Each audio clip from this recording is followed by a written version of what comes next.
Godavari Banakacherla link ప్రాజెక్టుకు పర్యావరణ అనుమతులు ఇవ్వొద్దని కేంద్రాన్ని డిమాండ్ చేస్తోంది తెలంగాణ సర్కార్.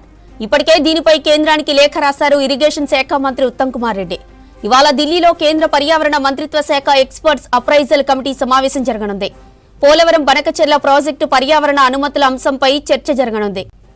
పోలవరం బనకచెర్ల ప్రాజెక్టు పర్యావరణ అనుమతుల కోసం ఏపీ సర్కార్ కేంద్రానికి దరఖాస్తు పెట్టింది. మరోవైపు పోలవరం బనకచెర్ల ప్రాజెక్టును తీవ్రంగా వ్యతిరేకిస్తుంది తెలంగాణ సర్కార్. ప్రాజెక్టు టెండర్లు పనులు ఆపాలని కేంద్ర జలశక్తి మంత్రి సిఆర్ పాటిల్కు లేఖ రాశారు ఉత్తమ్ కుమార్ రెడ్డి.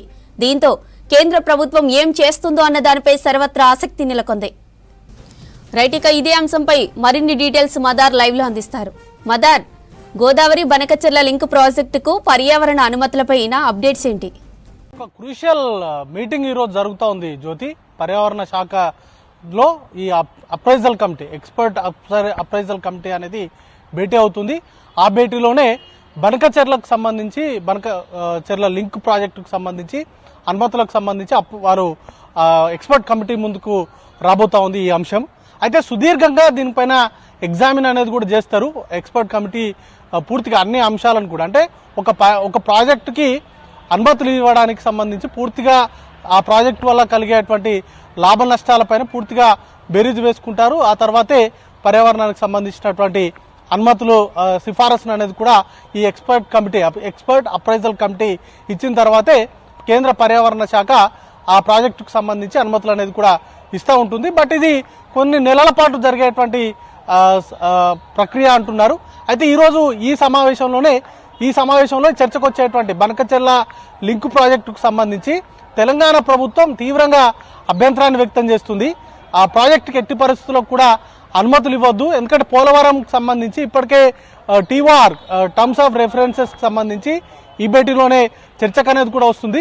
వాటన్నింటికి కూడా రద్దు చేయాలనేటువంటి వేటికి కూడా అనుమతులు ఇవ్వద్దంటూ కూడా తెలంగాణ ప్రభుత్వం డిమాండ్ చేస్తూ ఉంది. ఈ మేరకు ఇప్పటికే తెలంగాణ భారీ నీటిపారుదల శాఖ మంత్రి ఉత్తమ్ కుమార్ రెడ్డి పర్యావరణ శాఖ మంత్రి భూపేంద్ర యాదవ్కు లేఖ అనేది కూడా రాశారు. నిన్న బహిరంగ లేఖ రాశారు.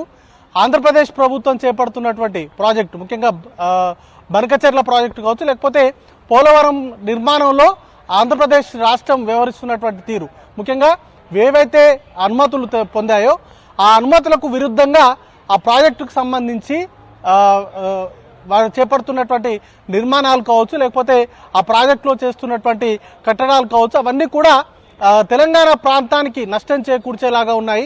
ముఖ్యంగా ప్రాజెక్టుకు సంబంధించి ఎప్పుడో 2005లో అనుమతులు వచ్చాయి. ఆ అనుమతులకు అనుగుణంగా కాళేశ్వరానికి సంబంధించినటువంటి ప్రాజెక్టు నిర్మాణం చేపట్టడం లేదు. కీలకంగా కుడి కాలువకు సంబంధించి ఆ ప్రాజెక్టులో ఎస్కలేషన్స్ ఎక్కువగా ఉన్నాయి. ముఖ్యంగా 20,000 క్యూసెక్ల నీటికి టార్గెట్గా పెట్టుకొని పైప్ లైన్లను నిర్మాణిస్తుంటే వాటిని 40,000 క్యూసెక్లకు పెంచారు అనేది ఇప్పుడు తెలంగాణ ప్రభుత్వం చేస్తున్నటువంటి అభ్యంతరం. ఇక 7వ కాలువలకు కూడా ఆల్మోస్ట్ ఇట్లాంటి ఎస్కలేషన్సే ఉన్నాయి. 8,000 పైచీలకు క్యూసెక్లకు అనుమతి తీసుకొని 11,000 పైచీలకు క్యూసెక్లకు సంబంధించినటువంటి నిర్మాణాలు అనేది కూడా చేపడతా ఉన్నారు. ఇక బనకచెర్ల ప్రాజెక్టు తోటి కీలకంగా తెలంగాణ ప్రాంతానికి ఎక్కువగా నష్టం జరిగేటువంటి అవకాశం ఉంది. 4 ప్రధానమైనటువంటి అంశాలు ఉన్నాయి. తెలంగాణ ప్రభుత్వం అభ్యంతరం వ్యక్తం చేస్తుంది. ఒకటి, ఆంధ్రప్రదేశ్ రీఆర్గనైజేషన్ యాక్ట్ ప్రకారం ఏదైనా కొత్త ప్రాజెక్టు కనుక తలపెడితే ఖచ్చితంగా ఆ ప్రాజెక్టులకు సంబంధించి పూర్తి అనుమతులు అనేది కూడా అన్నీ వచ్చిన తర్వాతనే ఆ ప్రాజెక్టులకు సంబంధించినటువంటి నిర్మాణాలు అనేది కూడా చేపట్టాల్సి ఉంటుంది. కానీ బనకచెర్లకు సంబంధించిన విషయంలో ఆంధ్రప్రదేశ్ ప్రభుత్వం ఇప్పటికే టెండర్లకు ఆహ్వానించింది. ఆ ప్రాజెక్టుకు సంబంధించి DPR కూడా పూర్తి స్థాయిలో కాలేదు. దాంతోపాటు పర్యావరణ అనుమతులు ఇట్లాంటివి కూడా ఆ ప్రాజెక్టుకి ఇంకా రాలేదు. అయినప్పటికీ కూడా నదుల అనుసంధానం పేరుతోటి ఆంధ్రప్రదేశ్ ప్రభుత్వం బనకచెర్ల లింక్ ప్రాజెక్ట్ని చేపడతా ఉంది. అది కూడా వరద జలాలను యూజ్ చేసుకొని ఆ ప్రాజెక్టు ద్వారా తాము నీటిని వాడుకుంటామనేటువంటి కారణాలు చెప్తుంది. బట్ ఏ కారణంతోటైనా ఆ ప్రాజెక్టు కనుక నిర్మాణం చేపడితే ఖచ్చితంగా తెలంగాణ ప్రాంతానికి నష్టం చేకూర్చేటువంటి అవకాశం ఉంటుంది. ముఖ్యంగా బచావత్ ట్రిబ్యునల్ అవార్డు ఏదైతే గోదావరి నదీ జలాలకు సంబంధించి బచావత్ ట్రిబ్యునల్ ప్రాజెక్టుల వారీగా అవార్డ్స్ చేసింది. అంటే ఏ ప్రాజెక్టుకు ఎంత మేరకు నీటిని వాడుకోవాలి, వాటికి సంబంధించినటువంటి అంశాలను అయితే క్లియర్గా చెప్పింది. ఆ బచావత్ అవార్డుకి విరుద్ధంగా ఈ బనకచెర్ల ప్రాజెక్ట్ని తీసుకొస్తున్నారు.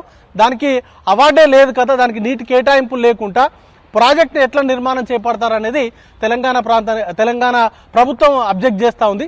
వాటితో పాటు రెండు రీఆర్గనైజేషన్ యాక్ట్ ప్రకారం కృష్ణా యాజమాన్య బోర్డు అలాగే గోదావరి యాజమాన్య బోర్డులను ఏర్పాటు చేశారు. ఏదైనా నది పైన కొత్తగా ప్రాజెక్టు కనుక నిర్మించ తలపెడితే ఖచ్చితంగా ఆ యాజమాన్య బోర్డు నుంచి అవసరమైనటువంటి అనుమతులు అనేది కూడా తీసుకోవాల్సి ఉంటుంది. ఆ విషయంలో కూడా ఆంధ్రప్రదేశ్ ప్రభుత్వం అనుమతులను తీసుకోలేదనేది ప్రధానంగా చేస్తున్నటువంటి అంశం. ఇక తెలంగాణ ప్రభుత్వం గోదావరి నదుల జలాలపైన గతంలో ప్రాజెక్టులను నిర్మించాలని తలపెట్టినప్పుడు ఆంధ్రప్రదేశ్ ప్రభుత్వము అబ్జెక్షన్స్ రేజ్ చేసింది. ఇప్పుడు అదే ఆంధ్రప్రదేశ్ ప్రభుత్వము ఎలాంటి అనుమతులు లేకుండానే ఈ బనకచెర్ల లింక్ ప్రాజెక్ట్ని చేపట్టడం కావచ్చు, దాంతోపాటు పోలవరంకు సంబంధించినటువంటి ఎస్కలేషన్స్ చేస్తూ మొదట తీసుకున్నటువంటి అనుమతులను ఫాలో కాకుండా ఇష్టానుసారంగా ప్రాజెక్ట్ని నిర్మాణం చేపడుతుండడము, పర్యావరణ అనుమతులను కూడా గతంలో సుప్రీంకోర్టు కూడా పర్యావరణ అనుమతులు తీసుకోవాలంటూ సూచించినప్పటికీ అట్లాంటి ప్రయత్నాలు ఏవి కూడా చేయట్లేదు.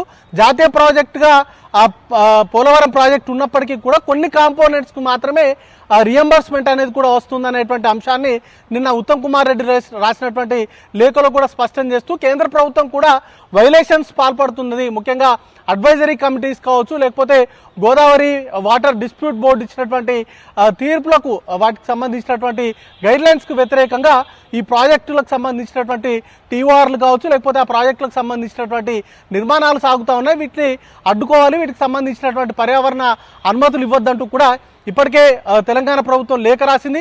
ఒకవైపు పర్యావరణ శాఖ మంత్రి భూపేంద్ర యాదవ్కు లేఖ రాయడంతో పాటు గతంలో సిఆర్ పాటిల్కి కూడా బనకచెర్ల ప్రాజెక్టు విషయంలో బనకచెర్ల ప్రాజెక్టు నిర్మాణం కనుక జరిగినట్లయితే తెలంగాణ ప్రాంతానికి నష్టం ఎక్కువగా జరుగుతుంది, నీటి కేటాయింపులకు సంబంధించి బచావత్ ట్రిబ్యునల్ కావచ్చు, లేకపోతే అంతర్రాష్ట్ర నది ఒప్పందాలకు సంబంధించి నదీ జలాలకు సంబంధించినటువంటి ఒప్పందాలను ఉల్లంఘించి ఆంధ్రప్రదేశ్ ప్రభుత్వం ఆ ప్రాజెక్టులకు సంబంధించినటువంటి నిర్మాణాలు చేపడుతున్నారు.